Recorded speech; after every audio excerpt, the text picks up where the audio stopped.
રાજકોટ જિલ્લા પંચાયતની સામાન્ય સભામાં ભાજપના સભ્ય સહદેવસિંહ જાડેજા દ્વારા ભ્રષ્ટાચારના આક્ષેપો કરવામાં આવ્યા હતા. તેમણે જણાવ્યું હતું કે શાંતિરથ જેવી સેવાકીય બાબતોમાં પણ ભ્રષ્ટાચાર આચરવામાં આવ્યો છે. વધુમાં તેમણે આક્ષેપ કર્યો કે મનસુખ સાકરિયા દ્વારા સિક્યોરિટી ગાર્ડ્સ પાસેથી પણ 11,000 લેવામાં આવ્યા છે.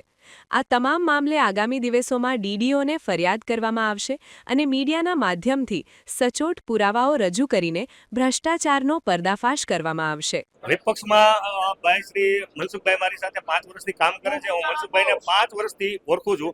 જ્યાં સુધી મારી હું એને ઓળખું છું અને એમની જે કામ કરવાની પદ્ધતિ છે બરોબર, એ પદ્ધતિના પુરાવા સાથે મને ખબર છે કે ભ્રષ્ટાચાર કરે છે બરોબર. શાંતિરથ જે છેલ્લી કક્ષાએ માનવતાની હદ પૂરી થાય, જેમમાંથી શાંતિરથ એમને મગવેલા છે. આપ મીડિયાના માધ્યમથી જાણી લેજો, જેમ દ્વારા મગવેલા છે.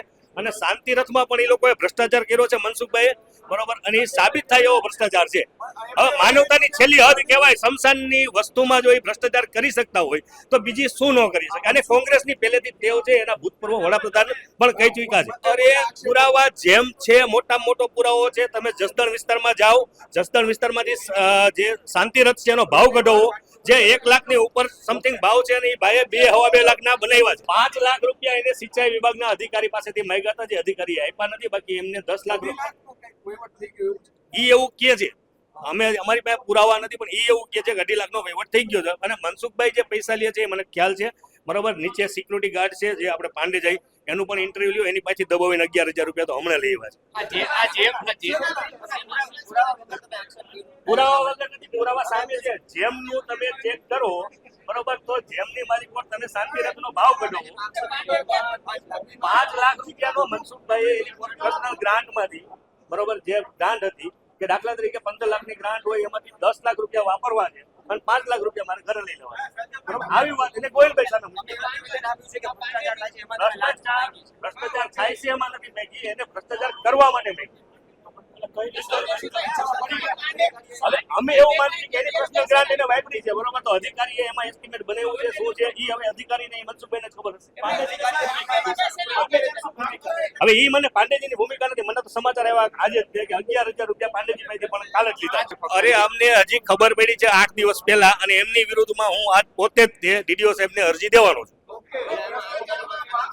અધિકારીઓ અત્યારે કોઈ નથી, પણ હું ડીડીઓ સાહેબને આની તપાસની અરજી દેવાનો છું કે આ બાબતે તપાસ થાય અને તટસ્થ તપાસ થઈ અને જે કોઈ આમાં ભ્રષ્ટાચારી છે બરોબર, એની ઉપર કાયદેસરના પગલાં. અરે ભાઈ 2.5 વર્ષની જિલ્લા પંચાયત આપી છે આ બધાની હાજરીમાં. ભ્રષ્ટાચાર ક્યાંય છે જ નહીં. તમે એવું બોલો છો, આ પણ મેં ભ્રષ્ટાચાર કરવાનું એમને કીધું કે એ લોકો ભ્રષ્ટાચાર કરે છે. 2.5 વર્ષની આપી જાય ને આપણે તમારા બધાની મીડિયાની 5 વર્ષથી ભ્રષ્ટાચારને અટકાવવા માટે તમે જાણો છો કે જ્યારે અમે કારોબારી ચેરમેન તરીકે હું બેઠો હતો, અમારા પૂરા પ્રયત્ન હતા બરોબર, અને ક્યાંય ભ્રષ્ટાચાર અધિકારીઓ સાબિત નથી થતો અધિકારીઓ પાસે. અને હજી હું આજે ડીડીઓ સાહેબને અરજી દેવાનો છું મનસુખભાઈની મેટર બાબતમાં કે મનસુખભાઈએ જે ભ્રષ્ટાચાર જેમમાંથી કર્યો છે, જે ડેમમાંથી કર્યો છે બરોબર, એના માટે તદ્દન તપાસ થાય અને તપાસમાં જો ક્યાંય પુરાવા નીકળે. ના તપાસ એ અધિકારીઓ પાસે ચાલુ જ છે ને ભાઈ. તો મને એ પાછો ખ્યાલ નથી, હું આ શાસકોને પૂછીને ચર્ચા કરીને તમને કહીશ. 15 લાખનો કોન્ટ્રાક્ટ 40 લાખમાં રિન્યુ થયો એવું કાંઈ છે જ નહીં. કામ મોટું છે, બિલ્ડિંગ નવું થાય છે. અરે સાહેબ આપણે કોન્ટ્રાક્ટ આપીએ એટલે હજી તો એના કામના બિલ રજૂ થાય ને, એ પૈસા ફેડવા છે. હા તો હું મીડિયાની માધ્યમથી એમને પુરાવા આપીશ જ ને. તમને હું પુરાવા જ્યારે આપીશ કે 10 દિવસ કે 15 દિવસના ટાઈમમાં હું એના પુરાવા લઈને તમારા માધ્યમથી તમારી સામે જ મૂકીશ અને મનસુખભાઈને ભ્રષ્ટાચાર કર્યો છે એ સાબિત કરીને આપશું.